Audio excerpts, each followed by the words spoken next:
Muy buenas, soy Diego Benavent, soy adjunto de reumatología en el Hospital La Paz en Madrid y hoy vamos a ver la asignatura de reumatología. Reumatología, como seguro ya habéis visto a lo largo de alguna rotación que hayáis hecho, de haber tenido contacto con reumatólogos, es una especialidad un tanto atípica. De hecho, uno de los reumatólogos más famosos dice en todas sus charlas que lo más difícil de su especialidad es explicar a su madre en qué consiste lo que hace en el día a día.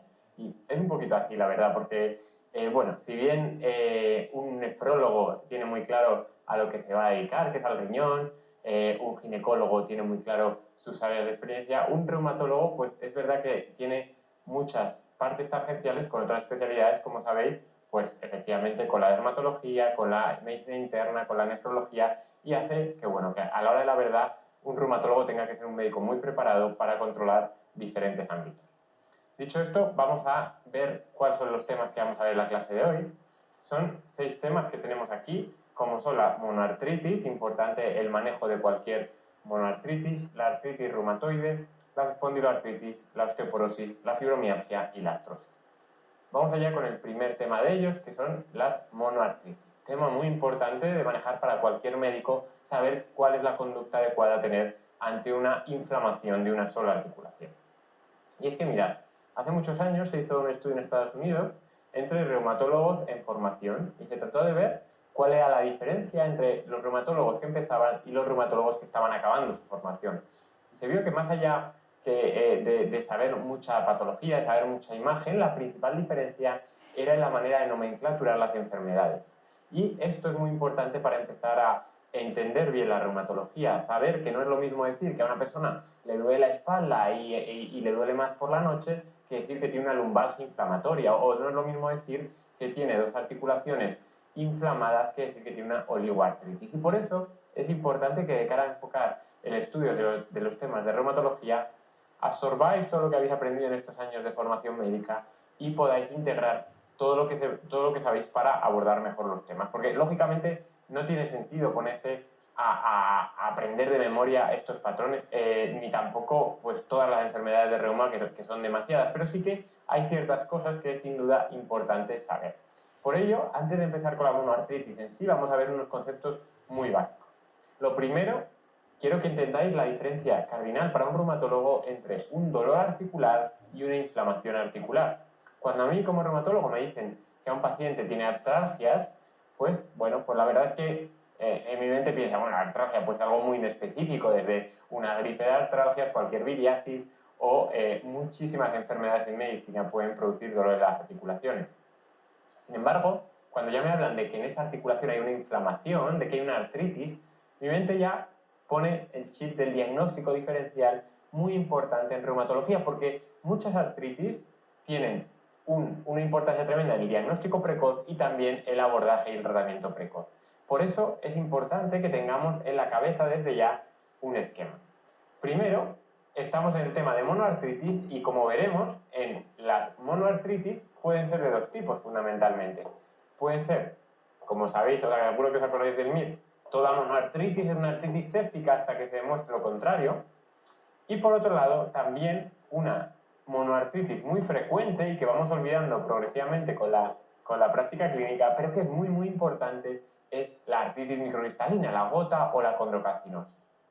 Luego tenemos otro tipo de artritis que llamamos oligoartritis, que de forma académica decimos que menos de 4 articulaciones, ¿no? Pero más que eso, yo creo que tenéis que quedaros con la cabeza que cualquier reumatólogo, cuando nos habla de una oligoartritis, lo que pensamos en realidad es una artritis de grandes articulaciones. Está inflamada una rodilla, un hombro y un codo. Eso es una oligoartritis.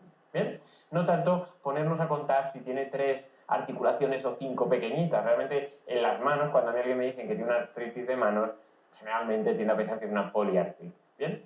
La oligoartritis, ¿en qué tenemos que pensar? Pues en un tema que luego veremos, que es el tema de la espondiloartritis, muy importante en el diagnóstico diferencial de la lumbalgia, y por eso lo veremos. La lumbalgia aguda, yo creo que todos la manejáis perfectamente de haber estado en urgencias, de vuestra práctica clínica como médicos de atención primaria.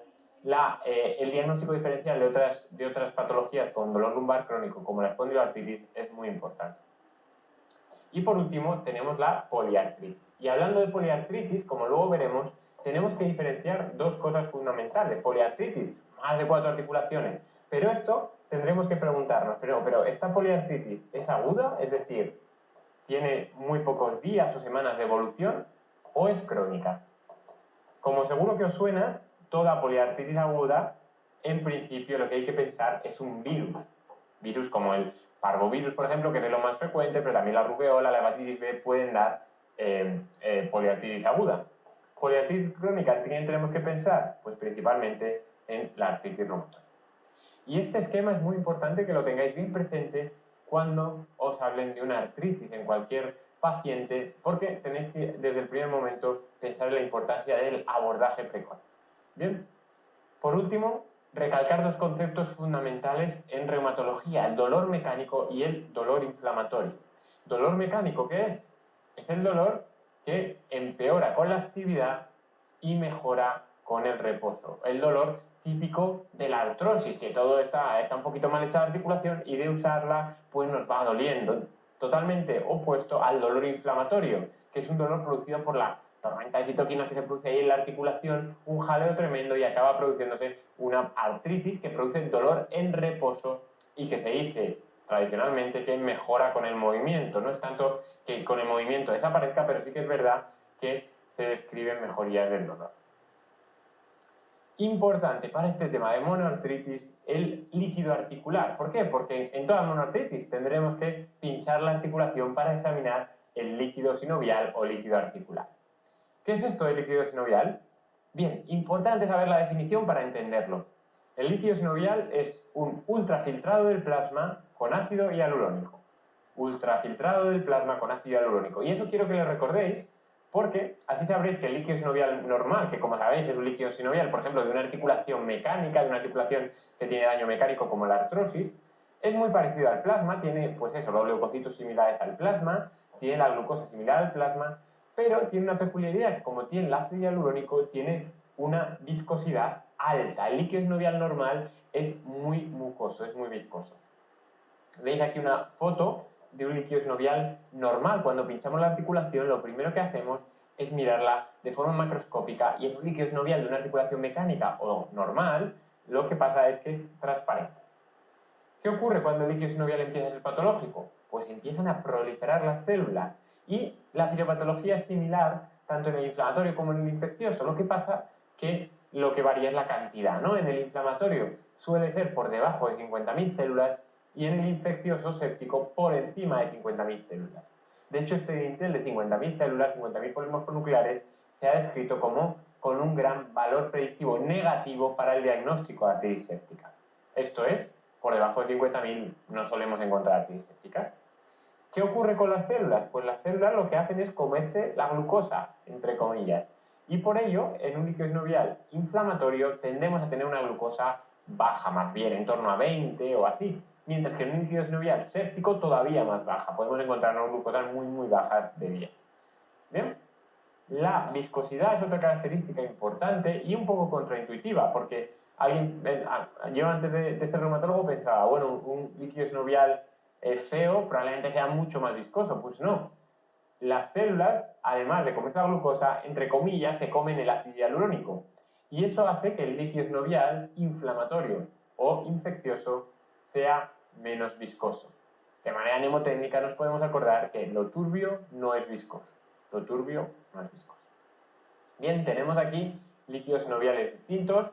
Tenemos el líquido sinovial normal o de una articulación mecánica, un líquido sinovial inflamatorio. Veremos hoy varias patologías donde puede ocurrir esto, por ejemplo, una gota, por ejemplo, una espondiloartritis con una oligoartritis de rodilla. Tenemos aquí un líquido sinovial infeccioso de una articulación séptica. Veis que es muy purulento, muy feo, pero recordad que no es tan viscoso. Y aquí tenemos un líquido sinovial hemático de una articulación de un hemartros, probablemente un paciente anticoagulado que ha tenido un traumatismo articular. Bien, vamos allá a ver el diagnóstico diferencial de las monoartritis. Y para ello hemos dicho que hay principalmente dos patologías que tenemos que tener en la cabeza. La primera, las artritis microcristalinas, fundamental. La segunda, las artritis sépticas. Las artritis microcristalinas tenemos aquí los tipos más frecuentes. Yo creo que la hidroxiapatita y la de oxalato cálcico importa muy poco, simplemente, bueno, yo creo que podemos acordarnos de la hidroxiapatita de Maggie Simpson, que es la pequeñita, que es la única de todos que no se ven sus cristales al microscopio óptico. Y por eso necesitamos un microscopio electrónico para ver esos cristales tan pequeñitos de hidroxiapatita. Por otro lado tenemos la artritis de oxalato cálcico, que ponemos a los hermanos Simpson porque son dos. ¿Por qué? Porque los cristales que se ven son bipiramidales y los hermanos Simpson son jóvenes. ¿Por qué? Porque la artritis por oxalato cálcico suele aparecer en gente joven con agregación familiar asociada a la oxalosis primaria. Bueno, como digo, estas dos no me importan mucho porque son muy poco frecuentes, es algo yo creo que más de especialistas. No obstante, la gota y la condrocalcinosis sí que son dos patologías muy importantes para el manejo tanto del reumatólogo como de un médico de atención primaria, por supuesto. Vamos allá ahora con la gota. Importante recordar una cosa, gota lógicamente os recuerda a hiperuricemia, pero hiperuricemia y gota son dos conceptos distintos. ¿Por qué? Porque hiperuricemia es un concepto bioquímico, que quiere decir ácido úrico o urato en sangre por encima de 7 miligramos por decilitro. ¿Gota qué es? Gota es un concepto clínico, que es la producción de manifestaciones clínicas en pacientes que tienen o han tenido hiperuricemia. Importante este matiz de tienen o han tenido. Bien, ¿qué ocurre con el ácido úrico? Pues el ácido úrico, cuando llega a un nivel de que alcanza su nivel de solubilidad, lo sobrepasa, el ácido úrico deposita y se deposita tanto en las articulaciones como se puede depositar en el riñón como en tejido subcutáneo formando los tofos. El ácido úrico todos lo tenemos, es el resultado final del catabolismo de las purinas y los humanos, a diferencia de otros mamíferos, no tenemos uricasa, no tenemos una enzima capaz de destruirlo y por tanto lo que tenemos que hacer es eliminarlo por el riñón principalmente. Bien, ¿cuáles son las principales manifestaciones clínicas de la gota? Bueno, yo creo que todos, de cuando habéis estado en urgencias, seguro que habéis visto un paciente que viene con un dolor tremendo diciéndole que por favor, que le pongamos algo que no pueda aguantar más. Bien, ese es el ataque típico de podagra. La podagra es la artritis de la primera metatarsalfalángica del pie. Una articulación un tanto atípica. ¿Por qué? Por su localización, porque es muy distal, porque está más fría, porque está muy sometida a afectaciones mecánicas. Es un lugar de preferente afectación, de preferente depósito de los cristales. ¿Es el único? No. También puede haber ataques agudos de gota en el tobillo, en la rodilla, que es el segundo sitio más frecuente, etcétera, etcétera. Pero sí que sepáis que el ataque de podagra es el más frecuente. Importante también, la gota se suele manifestar de forma monoarticular. Es muy raro que en un primer ataque de gota haya un ataque oligo o poliarticular. Bien, ¿qué ocurría con ese paciente que venía con el brote de gota y le poníais algo para el tratamiento? Bueno, pues que a los pocos días mejoraba. ¿Por qué? ¿Por el tratamiento? Bueno, en parte, pero es que recordad que una característica importantísima del ataque de gota es que es autolimitado. Autolimitado quiere decir que aunque nosotros los médicos no hiciéramos nada, a los pocos días desaparecería. Hacemos algo porque el paciente viene con mucho dolor y además acorta un poquito el brote, pero no demasiado. ¿Y qué ocurre? Que al ser autolimitado, pues el paciente ya dice, vale, yo tuve un ataque de gota, pero ya estoy perfecto. Y ahí es cuando tenemos que estar alerta, tanto nosotros como los reumatólogos, como los médicos de atención primaria, tenemos una tarea importante de concienciación, porque sabemos que el ácido úrico es un enemigo silente, que el ácido úrico está ahí haciendo de las suyas, y una vez ya se ha activado la cadena en la que ha tenido ataques de gota, ese paciente va a volver a tener ataques de gota, va a tener depósitos de ácido úrico en las articulaciones y en el tejido subcutáneo, y puede tener afectaciones de diferentes tipos, como afectación renal. Es lo que llamamos la gota intercrítica, cuando el paciente está bien, no tiene otro ataque y está tranquilo. ¿Qué ocurre? Que si no hacemos nada, él acabará teniendo potencialmente una artritis fotosa crónica con formación de tofos, como estos que vemos aquí. Tofos, recordad, depósitos subcutáneos de ácido úrico a diferentes niveles de la piel. Por ejemplo, en la oreja, por ejemplo, en los dedos o en el codo. Bien, ahora vamos a ver de manera detallada las diferentes etapas que hemos mencionado dentro de la gota. Por un lado, el ataque agudo de gota, por otro lado, el periodo intercrítico y, por último, la fase de artritis crónica. El ataque agudo hemos comentado lo más importante. Yo creo que, como digo, de urgencias tenéis muy claro que es muy brusco, que el paciente viene con mucho dolor es de hecho la artritis más dolorosa porque tiene un gran componente inflamatorio a expensas de la interleuquina 1, que es una interleuquina muy inflamatoria y que es una de las grandes responsables de la gota. Por eso, los pacientes pueden venir incluso con postración, pueden venir con febrícula, con fiebre, porque tienen realmente mucha afectación general. Suele ser, como decía antes, en miembros inferiores, en la primera metatarsalángica del pie, puede ocurrir también en la rodilla y en el tobillo. Y lo que sí que suele ser es monoarticular. Cuando pasa el ataque agudo de gota, estamos en el periodo intercrítico, el paciente está asintomático, la exploración articular es normal. Lo que ocurre es que si no hacemos nada, podemos empezar a tener depósitos subcutáneos de ácido úrico, lo que llamamos tofos, sobre todo en las manos y en las orejas, que según los libros es el sitio más frecuente. Si no hacemos nada en ese punto, llegaríamos a tener la artritis crónica gotosa, que es una artritis muy similar a la artritis reumatoide, difícil de diferenciar, más que nada porque es seronegativa y además tiene tofos gotosos, a diferencia de la artritis reumatoide, que tiene nódulos reumatoides. Por ello, por el momento quiero que os quedéis con la idea de que en la gota hay dos diagnósticos diferenciales. Por un lado tenemos la gota aguda, que tenemos que diferenciarla de una infección, que es el tema en el que estamos, y por otro, la gota crónica, que tenemos que diferenciarla de una artritis reumatoide. ¿Cómo diferenciamos la gota aguda de una infección? Que sobre todo es el tema que yo creo que es más importante en este momento. Bueno, pues es muy habitual que en urgencias se diga, bueno, pide una analítica del ácido úrico, pero esto no es del todo correcto. ¿Por qué? Porque aunque es una condición necesaria para el desarrollo de la gota, el hecho de que el ácido úrico haya estado alto, precisamente puede que en el momento del ataque agudo de gota el ácido úrico esté normal. Y esto ocurre por lo siguiente. Imaginaos que este paciente vive con 8 miligramos por decilitro de ácido úrico y vive así y el ácido úrico se va depositando. Bien, aquí hace una transgresión dietética y entonces el ácido úrico se desmadra. Hay mucha migración leucocitaria y se va a la articulación metatarsalángica del pie. Deposita ahí. Bien, le hacemos aquí una analítica y a lo mejor aquí tiene 6,2, cuando normalmente estaba muy elevado, pero justo en ese momento está normal. Por eso la hiperuricemia no es una condición que nos asegure ni que el paciente tenga gota ni todo lo contrario. Igual, el resto de parámetros analíticos, elevación de leucocitos, elevación de rastreantes de fase aguda, pues no nos dan demasiada información al respecto. ¿Qué haremos, por tanto? Pues lo que se debe hacer según las guías es un análisis del líquido articular.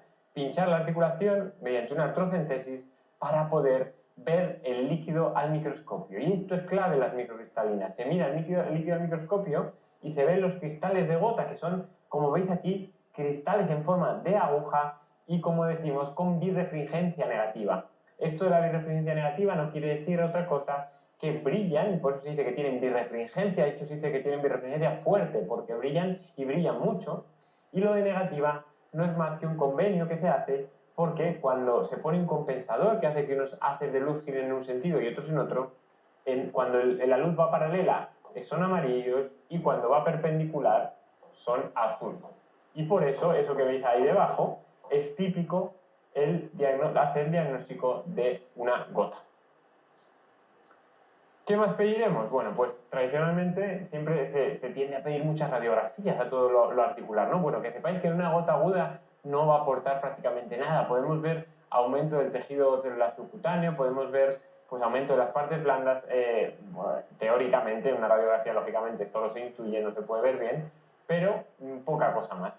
Cuando sí que podremos ver en una gota hallazgos es en una gota crónica. ¿Por qué? Porque la gota es una de las patologías más erosivas. Como veis, hace unas erosiones brutales. Por eso, estas manos que veis aquí, yo creo que, aunque no estéis tan familiarizados viendo radiografías de manos todos los días como los reumatólogos, pero veis que obviamente tienen unas erosiones tremendas, que tienen todo el carpo pinzado y que tiene un montón de articulaciones afectadas. Eso se llama erosiones en sacabocados, porque son tanto el nombre como la imagen de una erosión tan bruta, tan bestia, pues es muy típico de la gota. Por otro lado, en atención primaria usáis mucho la ecografía. Yo creo que estáis perfectamente familiarizados con ecografía de distinto tipo. Yo creo que entendéis que la ecografía musculoesquelética es probablemente una de las más difíciles.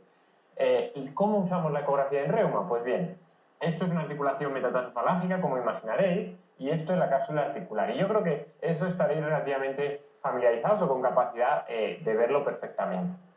La ecografía de reuma va un paso más allá y tiene un punto que que le añade esa dificultad, que es el modo Doppler articular. El modo Doppler articular lo que hace es ver inflamación mediante la vascularización.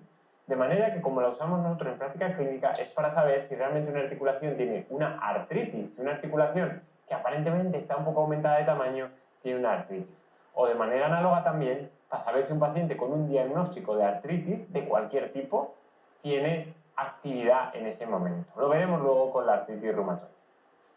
Más allá de eso, en la gota aparece un fenómeno particular, y es que mirad, el hueso subcondral que está por aquí, como sabéis es hipericogénico.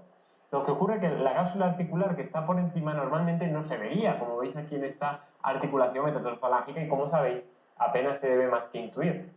Lo que ocurre en la gota es que el ácido úrico se deposita no solo en el hueso subcondral, sino en la cápsula articular, dando una imagen en doble contorno, doble raíz, que tiene una alta especificidad y sensibilidad para el diagnóstico de gota.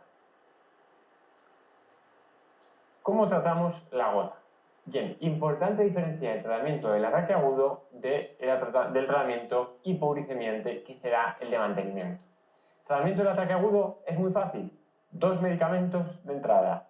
Primero, antiinflamatorios no esteroideos, un medicamento muy eficaz. ¿Cuánto tiempo? Pues el tiempo que dura el ataque. Y el ataque no dura mucho, ya hemos dicho que era autolimitado. AINES durante 5 o 7 días más o menos, mientras el ataque agudo de gota está presente. Además, ponemos otro fármaco que ya lo sabréis, que es la colchicina. La colchicina lo que hace es inhibir la migración leucocitaria y por ello hace que de algún modo se calmen los cristales. No solo tiene un efecto antiinflamatorio, sino también evita que los cristales sigan desmadrados produciendo nuevos ataques de gota. Es, digamos, un estabilizador de los cristales de ácido úrico en el cuerpo. Por ello, la colchicina no la vamos a poner solo en el momento del ataque agudo, la vamos a poner durante el ataque agudo y la vamos a seguir. ¿Cuánto tiempo? Las guías dicen de mantenimiento. De mantenimiento quiere decir en torno a 6-12 meses desde el ataque agudo. Porque a los 2-3 meses aproximadamente querremos introducir el tratamiento hipouricemiante y, como ya sabéis, al introducir el tratamiento hipouricemiante se pueden fomentar los ataques agudos de gota. ¿Qué ocurre? Que hay muchos pacientes que tienen gota y que tienen otras comorbilidades. Típicos pacientes con, por ejemplo, insuficiencia renal, afectación han tenido problemas de insuficiencia cardíaca o que hayan tenido hemorragias digestivas. Como sabéis, ahí no podemos usar los AINES ni la colchicina. ¿Qué se debe hacer ahí? Bueno, pues idealmente, si es una afectación monoarticular, lo que deberíamos es infiltrarle con corticoides. Pero si no, sobre todo en casos de afectación renal o afectación cardíaca, podemos usar los glucocorticoides. Antiinflamatorio, el antiinflamatorio más efectivo de todos y que para la gota es fantástico. Importantísimo este mensaje que ponemos aquí. En el primer episodio de gota no damos hipouricemiantes. Cuando hay un primer episodio no introducimos los hipouricemiantes en ese momento. Y si es un paciente que ya tomaba hipouricemiante y tiene un nuevo episodio, en ese momento no modificamos la dosis. Súper importante, en el momento que un paciente ha tenido un brote agudo de gota, no hacer que se pongan más nerviosos sus cristales, porque si no lo que haremos es fomentar nuevas recaídas, nuevos brotes de gota. Bien, ¿cuáles son los hipouricemiantes? Bueno, los conocéis perfectamente, son el allopurinol y el febuxostat, ambos dos inhibidores de la xantina oxidasa, que lo que hacen es bajar el ácido úrico, a diferencia de los úricos que lo que son fármacos que actúan a nivel renal, de algún modo exprimiendo el ácido úrico para que salga más. El tema es que a día de hoy los úricos en España apenas se usan, por eso yo creo que de cara a la OPE no tiene ninguna importancia la benfromanona y el probenecid. No sé si os suena de atención primaria también el lesinurad, es un fármaco que los ensayos clínicos pivotales salieron hace no demasiados años, unos 5 años creo recordar, y tenía una gran expectación. Era un fármaco que actuaba a nivel renal, pero se decía que según la ficha técnica se podía añadir al allopurinol o al febuxostat si no conseguíamos los niveles objetivos de ácido úrico, que son por debajo de 6 miligramos por decilitro. El lesinurad, al final, la verdad que no está encontrando mucho su lugar y por eso yo creo que tampoco tiene demasiada importancia. Yo me quedaría sin duda con el allopurinol o el febuxostat. Importantísimo el concepto de que hay que asociar colchicina durante los 6-12 primeros meses después del ataque agudo, para no fomentar nuevos ataques agudos.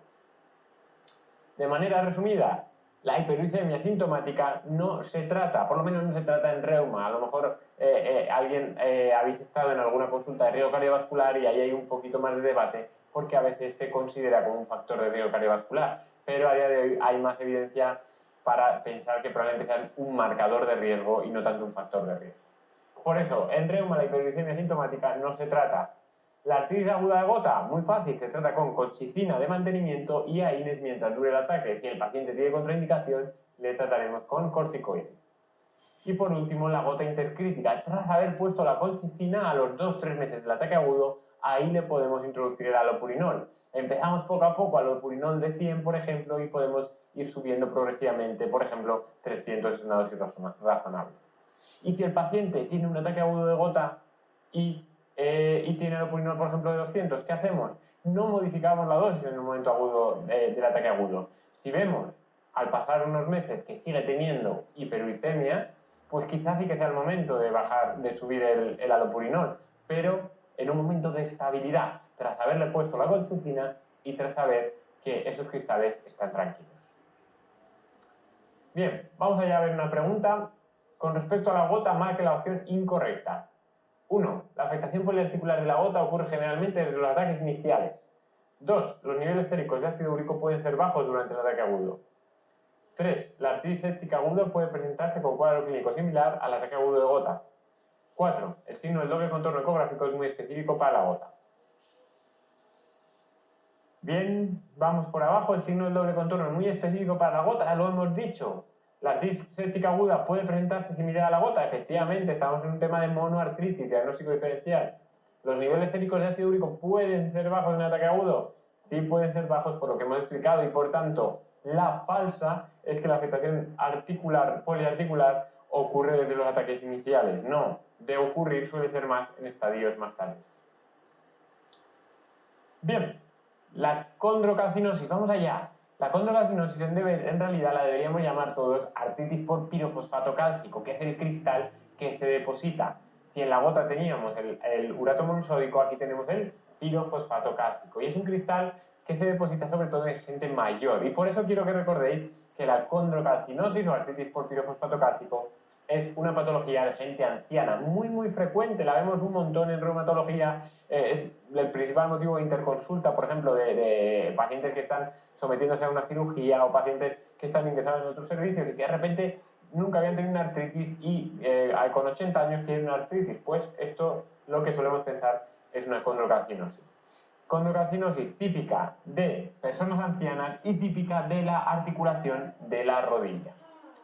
Hay una lista interminable de causas de condrocalcinosis secundaria, pero yo creo que no merece la pena tampoco memorizar todo esto. Sí que recordad que hay muchos cationes bivalentes que al afectarse, al estar sobre todo en déficit, pues se puede producir condrocalcinosis. ¿Cuáles son las manifestaciones clínicas? Bueno, pues es muy parecida a la gota, lo que ocurre que no suele pasar en la articulación metatarsalángica del pie. Ocurre generalmente en la rodilla y también es bastante frecuente en la articulación del carpo. Y es verdad que es ciertamente menos brusca al principio. Si la gota decimos que el paciente tiene el ataque de gota y a las 2 horas está en urgencias, en la condrocalcinosis pues es un poquito más paucisintomático. Al principio el paciente dice o la paciente que le duele un poco la muñeca, al día siguiente ya la tiene en tumefactilla y al día siguiente ya la tiene pues una artritis franca, ¿no? Es lo que llamamos como una pseudogota, que también cursa en brotes autolimitados. Hay otras maneras de manifestación de la condrocalcinosis, de hecho hay algunos que le llaman la gran simuladora, porque puede parecer una artritis reumatoide, puede parecer muchas otras patologías, pero es verdad que estas otras manifestaciones de la condrocalcinosis son mucho menos frecuentes. Yo me quedaría sin duda con la pseudogota. ¿Cómo diagnosticamos la condrocalcinosis? Pues bien, como a toda artritis le pedimos una analítica y que va a mostrarnos pues elevación de razones de fase aguda, nos va a mostrar poquita cosa, la verdad. El diagnóstico diferencial de toda artritis hay que hacerlo con el líquido articular, que aquí nuevamente veremos un líquido articular inflamatorio. Y aquí veremos cristales de pirrofosfato, cristales romboidales de pirrofosfato. Sí que es verdad que aunque esta sea la manera de hacer el diagnóstico, en práctica clínica hay una prueba que se usa mucho más, que son las radiografías simples. Importantísimo en el tema de la condrocalcinosis. Y de hecho es la mejor manera para llegar y hacer un diagnóstico fácil. Como veis aquí, bueno, aquí veis el fémur, la tibia, y veis que aquí el cartílago está calcificado donde no debiera. Yo creo bueno, ya tenéis seguro bastante experiencia viendo radiografías y sabéis que este cartílago no se debe ver. Eso es lo que llamamos condrocalcinosis, calcio en el cartílago. Y cuando vemos eso, es verdad que no tiene una tremenda especificidad, pero en un paciente que tiene una artritis podemos muchas veces aceptar el diagnóstico de condrocalcinosis. También es frecuente en el ligamento triangular del carpo, que aunque al principio pueda parecer difícil, pero es que realmente no podéis evitar no verlo. Está justo ahí, con mirada al ligamento triangular del carpo, ahí tendremos una potencial calcificación, una condrocalcinosis. Bien, vamos allá. Dentro del tema de monoartritis vamos a ver la otra cara de la moneda. Hemos dicho que podía ser una microcristalina o una artritis séptica. Siempre que veamos una monoartritis tenemos que pinchar o tenemos que hacer lo pertinente para que esa articulación tengamos el líquido articular. La artritis séptica, recordad que suelen ser monoarticular, suelen ser una sola articulación que generalmente es la rodilla, que es la más afectada. El germen más frecuente es el Staphylococcus aureus. Si bien es verdad que puede haber otros bichos, por ejemplo, se decía tradicionalmente que en jóvenes sexualmente activos lo más frecuente era el gonococo. Hoy en día no, hoy en día se dice que el germen más frecuente en cualquier población es el Staphylococcus aureus. Sí que es verdad que en algunas poblaciones hay que prestar atención a otros gérmenes que potencialmente se deben cubrir. Por ejemplo, en usuarios por droga por vía parenteral debemos prestar bien de atención a estreptococos de propia flora, a gram negativos, igual que en inmunodeprimidos, que los gram negativos tienen un importante papel. Por otro lado, por ejemplo, en niños pequeñitos, pues la Klebsiella kingae yo diría que es el germen que más compite con Staphylococcus aureus en prevalencia, ¿no? Y luego, bueno, pues el gonococo, no penséis que es algo del siglo XVII, como ya sabéis de vuestras consultas, pues sigue existiendo bastante y de hecho la enfermedad gonocócica diseminada no es tan frecuente, pero tenemos que pensarla siempre que haya una artritis séptica, ¿bien? La enfermedad gonocócica diseminada ocurre en torno al 3% de las infecciones gonocócicas. El bicho se va por la sangre y acaba infectando una articulación. Y es precisamente así que lo hace en dos etapas. Primero, está plenamente en la sangre, es lo que llamamos la fase hematógena, en la que el paciente tiene fiebre, pústulas, tenosinovitis, artralgias, poliartralgias migratorias, le duele todo, está como con una gripe muy postrado. Para luego lo que hace el gonococo es que va a una articulación produciendo una artritis purulenta, muchas veces suele ser monoarticular. En la primera fase, la fase hematógena, el bicho habrá que ir a buscarlo al hemocultivo, habrá que hacer un cultivo de la sangre para evidenciarlo ahí. Mientras que en la segunda fase, el bicho estará en la propia articulación. Como sabéis, la artritis gonocócica o la gonococemia se trata con ceftriaxona e importantísimo, en toda artritis séptica hay que hacer un drenaje articular, que ahora lo veremos más tranquilamente. Algunos tipos mucho más raros de artritis, que creo que puede estar bien que os suene, y básicamente poliartritis aguda, recordad que es una artritis vírica, y artritis vírica de las más frecuentes suelen ser parvovirus o rubeola. Yo creo que esto es quizá lo más importante de toda la diapositiva. El resto, pues bueno, son mucho menos frecuentes. La artritis brucelósica, simplemente que os suene que puede dar una sacroiliitis, una espondilodiscitis, y luego la sífilis, que os suene que en su etapa cuaternaria puede producir una artropatía neuropática de Charcot por la tabes dorsal y con la pérdida de la sensibilidad propioceptiva, parecido a lo que ocurre en la diabetes mellitus. Y bueno, nada, las artritis micóticas que os suene que si hay un hongo, que eso es que el paciente probablemente tenga una inmunosupresión o que tenga algo raro, que en un paciente sano no suele haber una artritis por hongos. Bien, ¿cuál es la conducta a llevar a cabo una artritis séptica? Importante, la sospecha, toda monoartritis, como digo, es artritis séptica hasta que se descarte. Y por ello hay que hacer una artrocentesis y poner antibioterapia empírica parenteral, es decir, ponerle el antibiótico que cubra a todos los espectros potenciales. Por supuesto, siempre el Staphylococcus aureus. Bien, el tratamiento antibiótico primero será empírico y luego será dirigido. Y aquí tenemos algunos de los antibióticos dirigidos más frecuentes que, como veis, por ejemplo, el antibiótico de Staphylococcus aureus es durante largos periodos de tiempo, hasta 6 semanas de antibiótico. Y luego tenemos el drenaje articular, y esto es muy importante entenderlo. Drenaje articular quiere decir limpiar la articulación. Y esto lo puedo hacer yo como reumatólogo con artrocentesis seriadas, por ejemplo en la rodilla, por ejemplo en un codo, por ejemplo articulaciones que sean accesibles, fáciles, pero si la articulación está yendo mal, si es una articulación difícil accesible como la cadera o el hombro, habrá que hacer un drenaje quirúrgico. El traumatólogo hace un drenaje de la articulación en quirófano.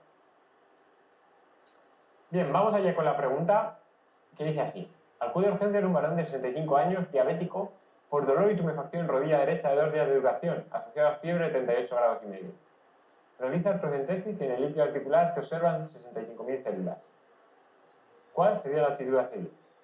1. Enviar muestras a microbiología y esperar al cultivo articular para iniciar tratamiento. 2. Seguramente se trata de una artritis microcristalina y realizaría una infiltración intraarticular de esteroides. 3. Enviar muestras a microbiología e iniciar tratamiento antibiótico empírico intravenoso con ingreso hospitalario. O 4. Enviar muestras a microbiología e iniciar tratamiento antibiótico con amoxicilina vía oral. Bien, yo creo que está claro que lo importante es obtener la muestra, lo importante es iniciar tratamiento antibiótico empírico y en una artritis séptica no nos la podemos jugar, ante la duda hay que ingresar al paciente. Muy bien, con esto damos por finalizado el tema de monoartritis. Nos vemos en el siguiente tema. Mucho ánimo con el estudio.